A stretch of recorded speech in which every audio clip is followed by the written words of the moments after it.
Boa noite a você que me acolhe em sua casa. Eu sou o Márcio Mendes. Estamos iniciando mais um programa Papo Aberto pela TV Canção Nova. O meu convidado do programa de hoje é coordenador e professor do curso de Ciências Contábeis da Faculdade Santa Marcelina, em São Paulo. Nós conversaremos sobre os 20 anos do Plano Real. Olha aí. Então seja muito bem-vindo, Reginaldo Gonçalves, para falar para nós, conversar conosco sobre esse tema que acredito que só da gente citar muita gente já ficou assim atento e curioso. São 20 anos já, né, do Plano Real, não é isso? 20 anos. Fez aniversário recentemente, no dia 1º de julho. Quem são os donos do Plano Real, professor? É difícil muitas vezes nós falarmos de dono, né? Nós temos aí o Fernando Henrique, que lançou o plano, mas ele teve tanto sucesso em virtude de outros planos que houveram no passado. O Plano Verão, Brescia, o Plano Collor, que também foram planos econômicos que houveram, que tinha como objetivo também... O Plano Collor colaborou então para o Plano Real?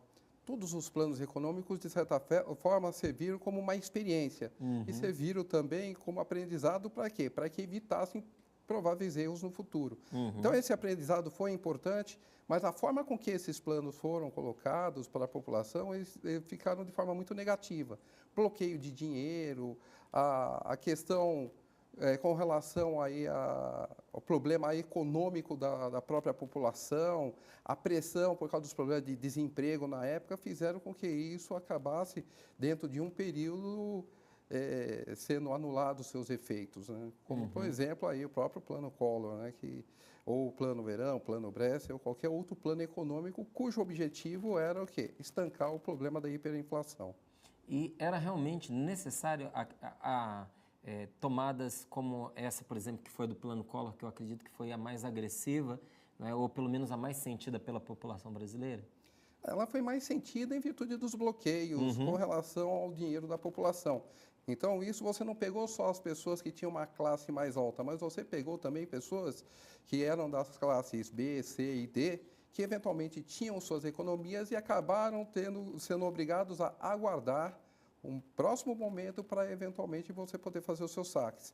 Então isso ficou muito negativo porque se esperava dentro do próprio programa Collor que não houvesse essa necessidade de bloquear os recursos, mas era um mecanismo da época que era necessário para que estancasse o problema da progressão da inflação. Certo.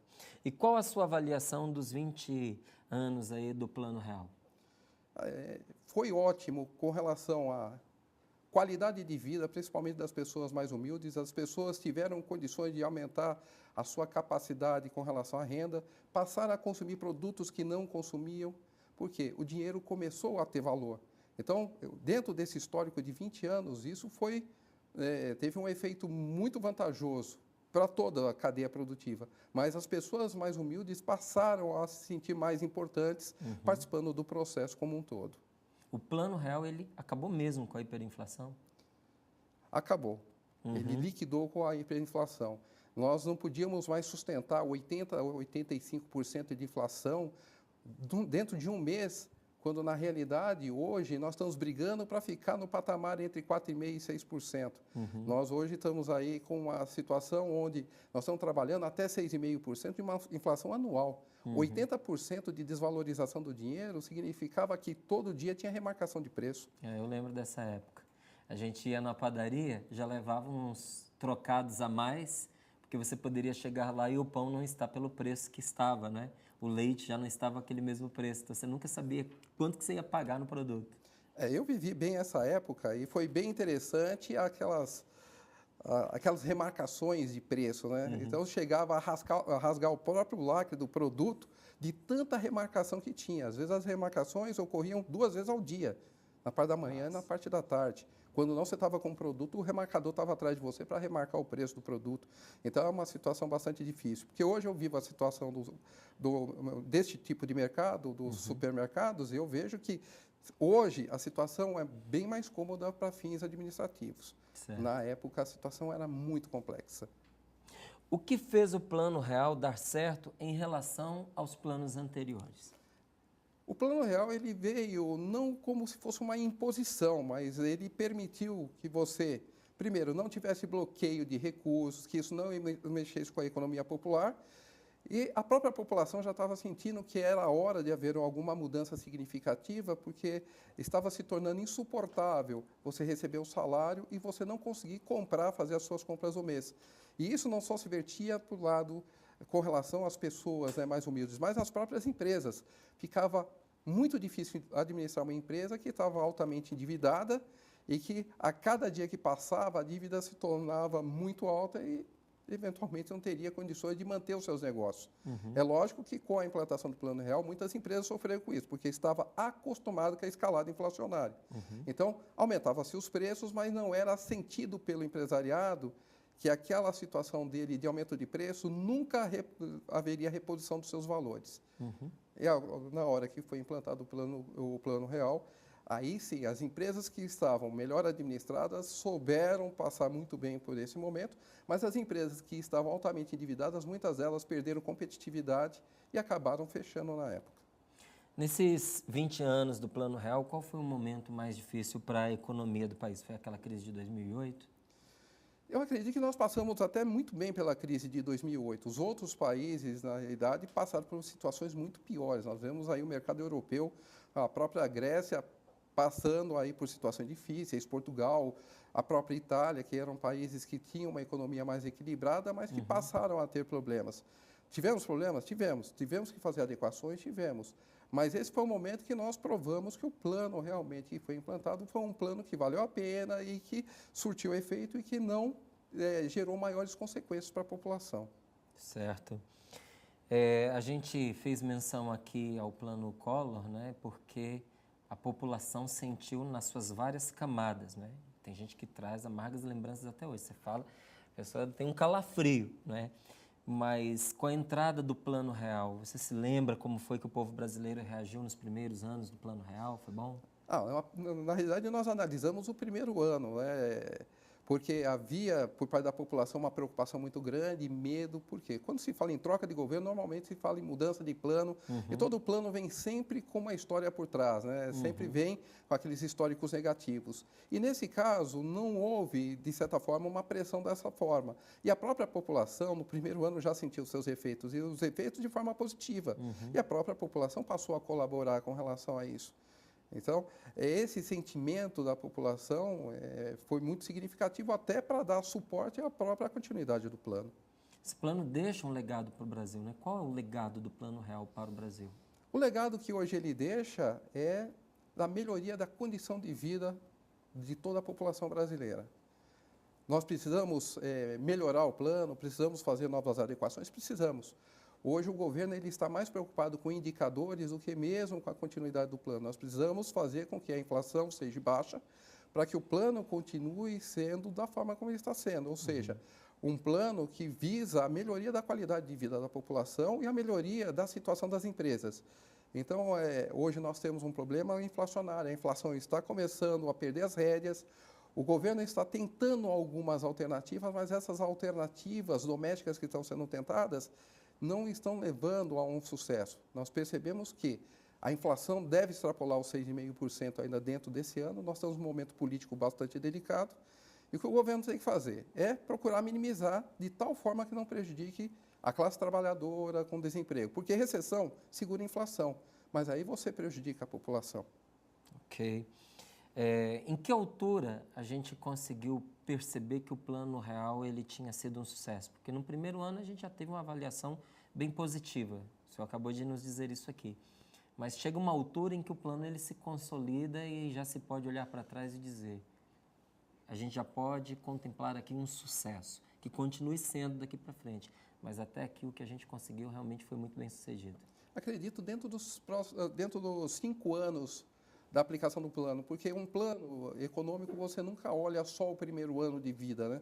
Normalmente o primeiro ano de vida é um sucesso para qualquer plano. Depois do primeiro ano de vida, com a mudança de governo, tudo é que você começa a perceber, será que esse plano foi positivo ou negativo? Então, por isso que nós normalmente falamos em 5 anos. Então, passados 5 anos, nós percebemos que o plano veio, O plano foi importante, foi positivo e realmente freou o processo hiperinflacionário. Não era mais possível viver num país com uma taxa de inflação tão alta, onde você recebia o seu salário hoje, você ia no supermercado e com aquele salário você não conseguia comprar a mesma coisa que comprava na semana ou até no mês anterior. Como é que o senhor vê a situação econômica do país nos dias de hoje? O senhor começou até a falar disso aí agora para a gente, mas puder desenvolver um pouquinho mais. Ok. A situação, nós temos duas vertentes aí, com relação ao plano e com relação até à própria gestão do governo, com relação aí aos dados econômicos. O plano, para ser um sucesso, ele tem que continuar suas arestas, ou seja, impedir o processo hiperinflacionário. Nós estamos barrando, extrapolando aí 6,5%, que é o quê? É o limite máximo que o Banco Central fixou como premissa para a manutenção do plano econômico. Então, no momento que nós extrapolarmos isso, nós vamos ter que rever uma série de conceitos, inclusive fazer uma readequação do próprio plano. O que nós não podemos é viver com uma situação de risco de perder tudo aquilo que nós tivemos em 20 anos, perder de um momento para outro em virtude de uma questão política, como está havendo, com a questão de uma eleição. O plano ele precisa continuar mesmo mudando o governo. Outros fatores aí que vêm acontecendo. O governo está administrando o país através de números. Então, ele quer um PIB de 3%, ele procura manter os índices inflacionários num patamar que seja favorável, ele busca que tenha um superávit primário, mas ele busca isso através do quê? Do aumento dos impostos. Então, nós vemos que o governo está preocupado, por exemplo, com redução do IPI. Mas nós temos que ver que o governo ele tira de um lado, ele acaba aplicando num outro lado, ele acaba aumentando as tarifas em outro ponto, num outro segmento. Por quê? Porque ele precisa manter a máquina funcionando. E ele só vai ter superávit primário para pagar os juros se ele continuar arrecadando. Só que tem o seguinte, não é dessa forma que ele deve arrecadar. O que ele tem é que estimular as empresas a continuar trabalhando, prosperando e gerando faturamento. Porque através do faturamento é que ele vai ter uma arrecadação mais sólida e não vai precisar burlar determinados indicadores, como nós estamos percebendo aí através da contabilidade criativa. O governo começa a fazer aluguel de plataformas petrolíferas para poder trazer o quê? Um recurso que é da própria Petrobras, que está no exterior. Então, esses caminhos não são os caminhos saudáveis. O que o governo precisa é encontrar mecanismos para incentivar a indústria nacional. Esse é um dos primeiros pontos. Reduzir o gasto público. Que a redução do gasto público, certamente vai haver uma sobra com que ele possa verter isso em investimento para a própria população. Quando a gente fala de redução do gasto público, exemplos assim concretos com que aqueles que estão nos acompanhando possam vislumbrar. O que é esse gasto público? O gasto público é o gasto com funcionalismo, você criar empresas, eventualmente essas empresas não ter um foco produtivo. Então, você contrata pessoas, tem que pagar essas pessoas e isso é uma dívida. E que, eventualmente, essas empresas que possam ser criadas, elas não estão gerando recursos para cobrir esse faturamento. É a mesma coisa que você ganhar R$1.000 por mês e você tem que, com aqueles R$1.000, você administrar a sua casa.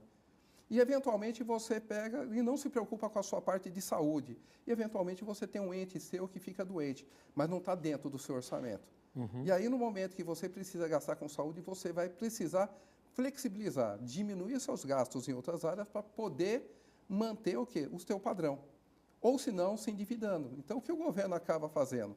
Se o governo não tem como flexibilizar o seu gasto dentro dos limites do que ele arrecada, ele acaba se endividando.